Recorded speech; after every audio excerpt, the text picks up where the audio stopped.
وہ ایمان والوں پر ہوتے ہیں، اور ایمان والوں کے پاس جو روپیہ پیسہ دھن دولت مال زر جو بھی کچھ ہوتا ہے وہ سب حلال کا ہوتا ہے، اور انہی پر وہ تمام قانون لاگو بھی ہوتے ہیں۔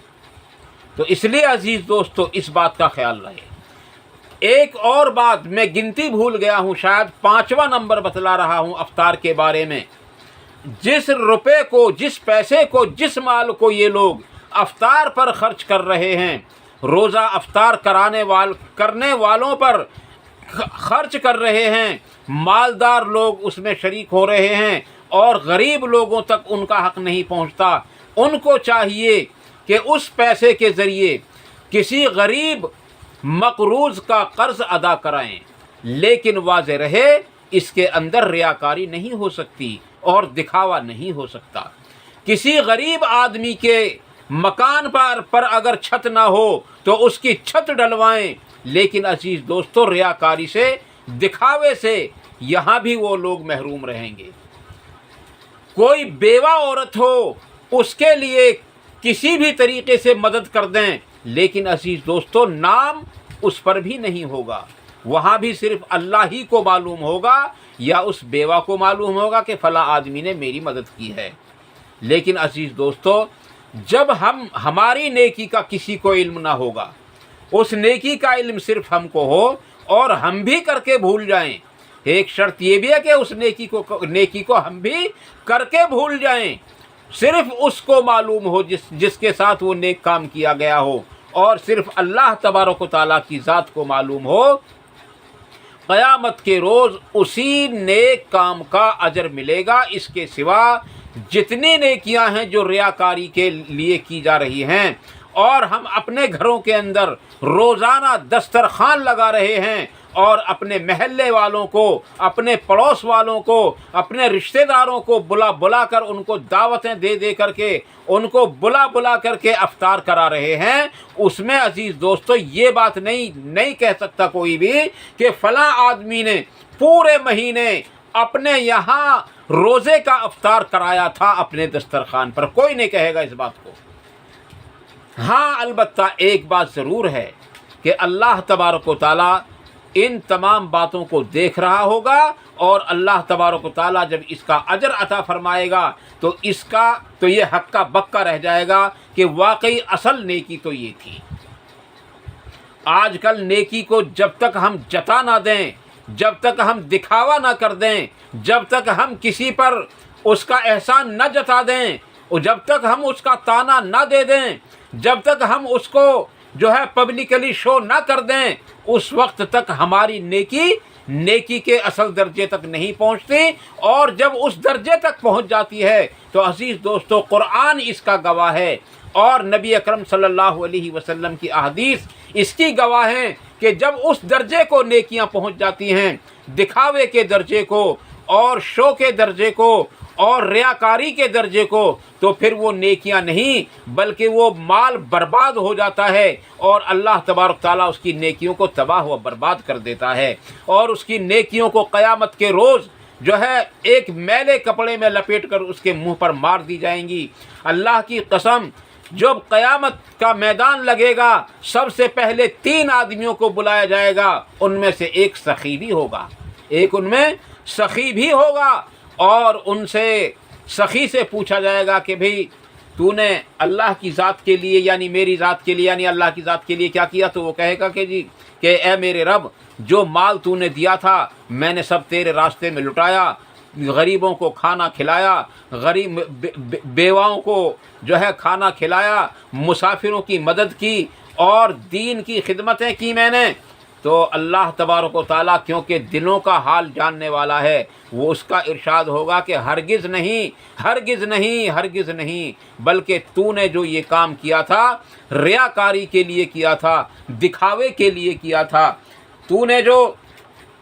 دسترخوان لگایا تھا اس کی چمک دمک دیکھ کہ کتنے لوگ اس پر آتے تھے، اور